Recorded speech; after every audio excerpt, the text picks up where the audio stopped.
एक दिल छू लेने वाली कहानी। 1500 साल पहले की ये कहानी है। एक प्रदेश में एक व्यापारी ने प्रेम विवाह लव मैरिज कर लिया। हालांकि तभी प्रेम विवाह करना कोई छोटी या आम बात नहीं थी, लेकिन फिर भी व्यापारी और उसकी प्रेमिका जो अपनी धर्मपत्नी बन चुकी थी, उनका सच्चा प्रेम देखकर लोगों ने उन्हें स्वीकार कर लिया और लोग उनके प्यार की मिसाल देने लगे थे। वे दोनों भी अपने प्यार से भरी नए संसार में काफी खुशी थे। लोगों ने देखकर हैरान रह जाते कि उन दोनों में कभी किसी वस्तु या विषय को लेकर कभी झगड़े नहीं होते थे। व्यापारी और उसकी पत्नी ने अपनी प्यार की रोशनी सदा रोशन रहे इसलिए एक नियम बनाया था। उन दिनों लोग रात में छतों पर मशाल जलाया करते थे ताकि घर आंगन में उजाला रहे, और सोते के समय उसे बुझा देते थे। प्रेमी जोड़े ने तय किया था कि वे जब तक साथ रहेंगे तब तक उनके घर की मशाल जलती रहेगी। अब रात होते ही पूरे प्रदेश में अंधेरा हो जाता था, लेकिन एकमात्र इस व्यापारी के घर रोशनी से जगमगाता रहता था। इस प्रदेश का राजा एक बड़े महल में रहता था। हर रात सोने से पहले वो अपनी रानी के साथ महल के छत पे जाकर आसमान में नज़ारे देखता था। एक बार जब राजा अपनी रानी के साथ छत पर घूम रहा था, सितारे देख रहा था, तब दोनों की नज़र व्यापारी के जगमगाते घर पे पड़ी। राजा और रानी दोनों ही उसके बारे में चर्चा करने लगे। राजा ने कहा, इस प्रेमी जोड़े में पति समझदार है इसलिए उसका अच्छे से चल रहा है। रानी राजा से सहमत नहीं थी। रानी का कहना था पत्नी ज्यादा समझदार होगी, वह पत्नी और घर वालों की गलतियों को नजरअंदाज कर देती होगी। इसके बिना उसके परिवार का इतना अच्छे से चलना संभव नहीं है। राजा रानी की चर्चा बहस में और फिर झगड़े में बदल गई।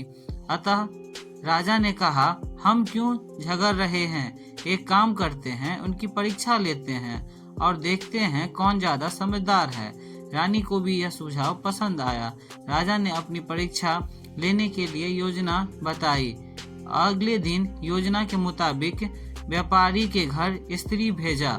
वह स्त्री व्यापारी के पास गई और उसने बोली, मैं तुम्हारे लिए रानी का संदेश लेके आई हूँ।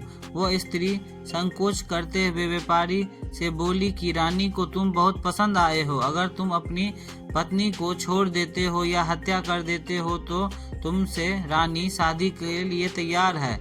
महिला की बात सुनकर व्यापारी को गुस्सा आ गया, लेकिन उसने अपने गुस्से को काबू में रखा और उसने कहा, ऐसी 1000 रानियां भी आ जाएगी तब भी मैं अपनी पत्नी को धोखा नहीं देने वाला। तुम मेरी तरफ से रानी को माफी मांग लेना और अपने प्रस्ताव दोबारा ना भेजे। उस स्त्री ने व्यापारी से कहा, वह बात राजा और रानी को जाकर बता दी। व्यापारी का ऐसा जवाब सुनकर राजा खुश हो गया, क्योंकि राजा जैसा सोचता था व्यापारी उतना ही समझदार निकला।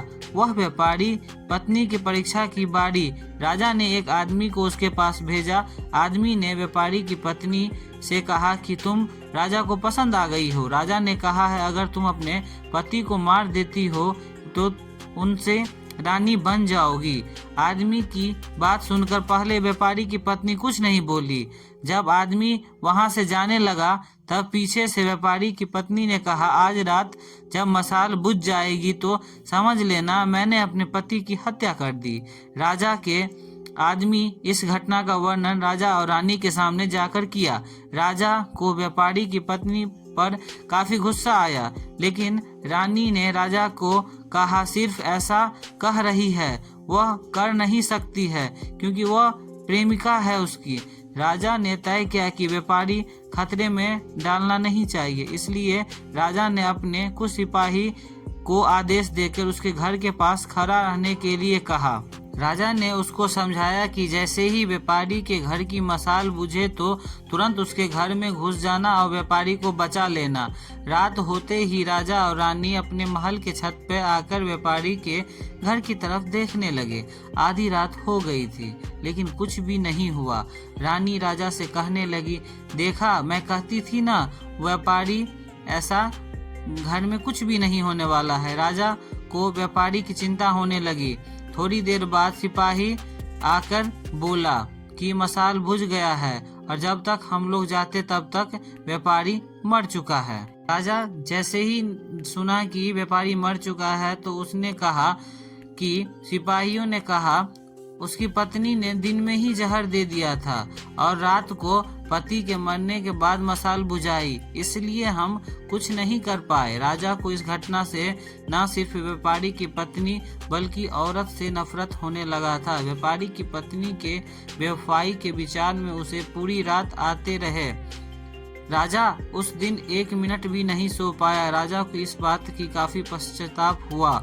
उसकी वजह से व्यापारी की जान गंवानी पड़ी। सवेरे राजा ने अपने एक मंत्री को बुलाया, उसे आदेश दिया, मैं शिकार करने जा रहा हूँ, तब तक जब मैं लौटूं इस प्रदेश की सभी महिलाओं का गला काट के मार देना। राजा का आदेश सुनकर मंत्री ने राजा को काफी समझाने की कोशिश की, लेकिन राजा उसकी एक भी बात सुनने को तैयार नहीं था। राजा ने धमकी दी, अगर तुमने पूरा काम नहीं किया तो मैं तुम्हें मार दूंगा। राजा के शिकार पर जाने के बाद मंत्री काफी चिंता में डूब गया। जब मंत्री को कुछ भी समझ नहीं आ रहा था, मंत्री सीधे अपने पिता के पास गया और सारी बात बताई। बेटे की बात सुनने के बाद उसके पिता ने कहा, सबसे पहले तुम कहीं छुप जाओ, क्योंकि जब राजा लौटेगा और उसने देखेगा कि उसका तुम हुक्म नहीं माने तो वो तुम्हें सजा देगा। मैं देखता हूँ, किसी तरह राजा को समझाता हूँ। रात को जब राजा लौटा, उसने देखा कि प्रदेश में सभी महिलाएं पहले की तरह अपने काम कर रही है, घूम रही है। उसने मंत्री को बहुत गुस्सा आया, हर जगह तलाशा और मंत्री नहीं मिला। राजा सीधे मंत्री के पिता के पास पहुंचा। राजा ने मंत्री के पिता के बारे में उससे पूछा।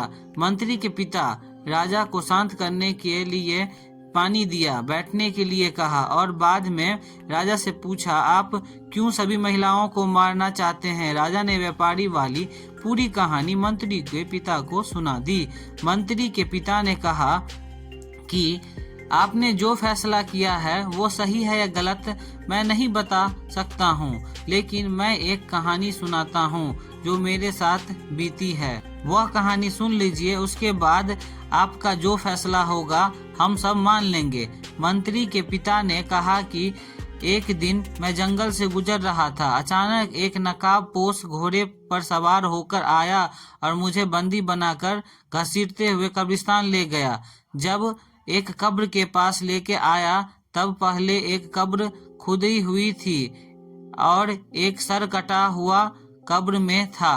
उस नकाबपोश ने मुझे जब दूसरी कब्र खोदने के लिए कहा तो मैं समझ चुका था कि वो कब्र मेरे लिए है। कब्र पूरी तरह तैयार होने के बाद उस नकाबपोश ने अपने चेहरे के नकाब हटाया तो मैंने देखा और चौंका गया, क्योंकि वह एक सुंदर महिला थी। उसने मुझसे कहा, तुम डरो मत, कब्र तुम्हारे लिए नहीं बल्कि यह कब्र खुद के लिए है। अभी अभी जो तुमने एक सरकटा आदमी को दफनाया है वह एक राजकुमार है जिसने मुझे पाने के लिए मेरे पति की हत्या कर दी और मैंने बदला लेने के लिए उसे मार दिया। मैं अपने पति को बहुत ज्यादा प्यार करती हूँ, इसलिए मैं इस जन्म में जिंदा नहीं रह सकती। उसके कब्र के बाजू में मरकर दफन होना चाहती हूँ ताकि अगले जन्म में फिर मैं मिल सकूं। इतना कहकर वह महिला अपनी गर्दन काट के उस कब्र में गिर गई। मैंने कोई दूसरा उपाय नहीं अपनाया क्योंकि मुझे पता चल चुका था वह मुझे अपने कब्र में दफनाने के लिए वहां तक लाई थी।